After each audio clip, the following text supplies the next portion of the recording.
Пожалуйста, представьтесь. Спасибо большое. Ануслав Яковенко, Институт эффективной политики. Мне очень близка эта тема сегодняшняя.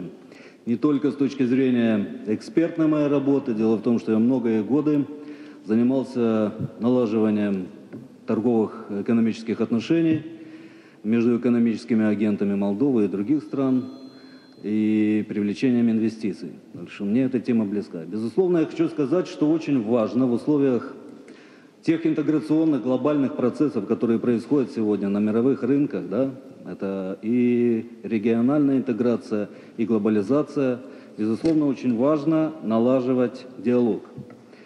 И я хочу особо подчеркнуть, что для Республики Молдова, для такой страны, как наша республика, проведение политики на расширение влияния и взаимовыгодного проникновения экономики – это жизненно необходимые сегодня условия.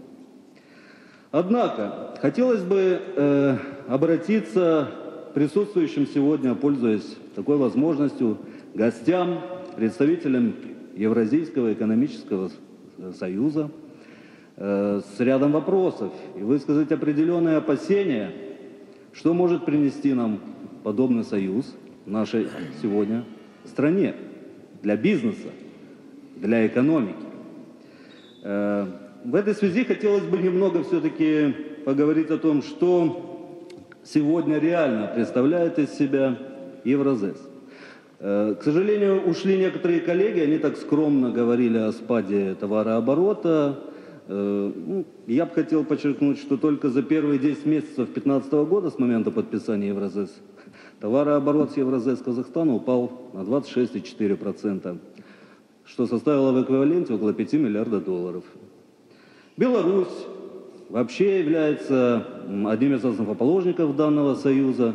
И с 1995 года подписала соглашение о таможенном союзе, который стал предшественником данной организации. Вы, наверное, все смотрели, вот у нас сегодня присутствует господин посол, не даст соврать, что господин президент ваш очень явно дал понять, что, к сожалению, механизмы, которые предусмотрены уже 23 года с Белоруссией и Россией, работают только когда лидеры этих двух стран достигают политического консенсуса. А нормативно-правовая база, она является сегодня, ее несовершенство, очень серьезным барьером. Например, в Евросоюзе, если сертифицировался в одной стране, мне нет необходимости в 28 странах получать сертификацию. К сожалению, для белорусских производителей на сегодняшний день несовершенство этой нормативно-правовой базы, оно является существенным барьером. По поводу Армении, да, практически отсутствует финансовое сотрудничество. Там пытаются представить наличие торгового дома по продаже сантехники белорусской. Господа, у нас Керамин, это же самое предприятие, много лет работает в Республике Молдова довольно успешно, без всяких соглашений, без союзов. Давайте вообще поговорим, что сегодня не идет речь о единой денежной, финансовой, социальной политике. Мы сегодня сами услышали от господина Саркисяна, что вопрос по энергетическому комплексу будет решаться к 2025 году. 8 лет. Это очень не скоро. А нам сегодня здесь надо жить. К сожалению, авторам идеи, на мой взгляд, пока не удалось доказать, что проект Евразес – это совершенно новый тип интеграции на территории бывших постсоветских республик, основанный на нерешимости их политического суверенитета, равенстве партнеров и исключающий всяческое давление и доминирование одной страны – России. Ну, по конкуренции с ЕС я вам просто цифры приведу. Рынок 180 миллионов, да, отлично, в ЕС 500 миллионов. ВВП в 1,8 триллионов нам сегодня успешно рапортовали, против 13 триллионов в ЕС. Ну и доля в мировой торговле. Евразес 0,5%, доля в мировой торговле. ЕС 20%.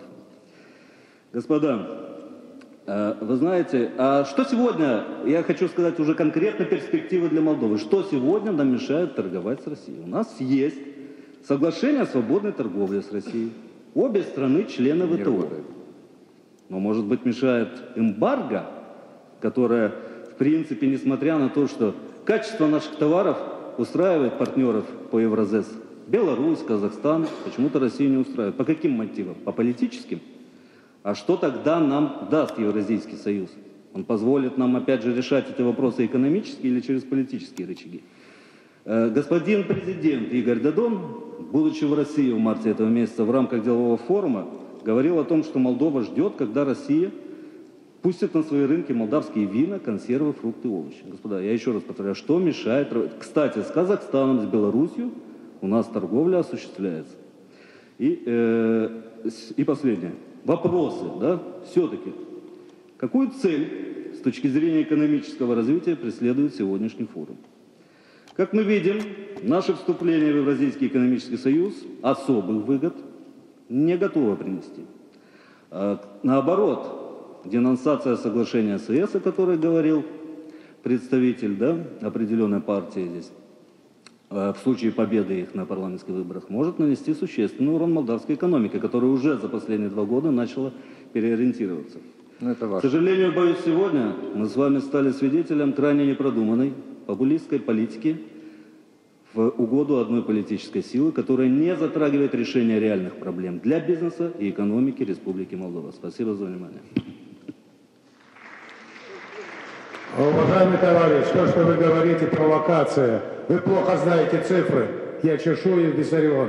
Пожалуйста, имейте в виду. Посмотрите, пожалуйста, все цифры в отчетах, в аналитических. Да. Я сейчас говорил то, что господин Назарбаев... Мы устроим отдельную конференцию, если хотите. В рамках товара... Сделаем сравнительный анализ экономического союза.